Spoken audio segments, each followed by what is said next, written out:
कुछ खबरें खेल के मैदान से। सर्बिया के शोहरे आफाक टेनिस स्टार और आलमी नंबर 1 नोवाक जोकोविच और इटली के number 1 tennis star Jannik Sinner ATP finals के सेमीफाइनल में पहुंच गए। ATP finals group matches Italy के शहर टोरंटो में जारी हैं।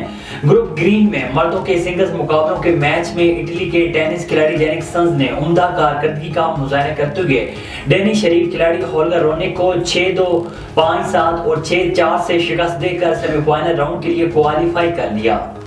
पाकिस्तान क्रिकेट बोर्ड ने साबिक क्रिकेटर सोहेल तनवीर को कौमी जूनियर सिलेक्शन कमेटी का सरबराह मुकर्रर कर दिया।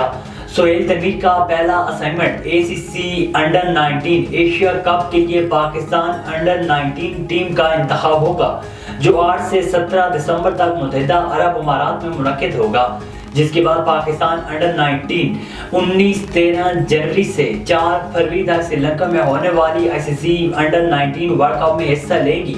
पीसीबी के मुताबिक सोहेल तनवीर का कहना है कि ये तकर्री उनके लिए एजाज है, जिसके लिए वो पीसीबी मैनेजमेंट कमेटी के चेयरमैन जका अशरफ का शुक्रिया अदा करते हैं। ये बहुत अहम जिम्मेदारी है जो इस चैलेंज के लिए तैयार है। सोहेल तनवीर का कहना है कि हमारी पहली जिम्मेदारी अंडर 19 एशिया कप और अंडर 19 वर्ल्ड कप के लिए मजबूत टीम की तश्कील है। कौमी क्रिकेट टीम के साबिक कप्तान शाहिद खान अफरीदी ने पाकिस्तान क्रिकेट बोर्ड में चीफ सिलेक्टर और डायरेक्टर का ओहदा मिलने पर मोहम्मद हफीज और वहाब रियाज को सपोर्ट करने का ऐलान कर दिया। शाहिद अफरीदी ने कहा है कि मेरा पहले दिन से मौक़िफ़ है कि क्रिकेट बोर्ड में जिम्मेदारी उन लोगों की दी जाए जो क्रिकेट खेल चुके हों, ताकि अच्छे और दुलेराना फैसले हो सकें। शाहिद खान अफरीदी ने कहा है कि अभी हफीज और वहाब आए हैं और दोनों ने तवील अरसे तक क्रिकेट खेली है, तो मुझे यकीन है कि ये लोग अच्छे फैसले करेंगे।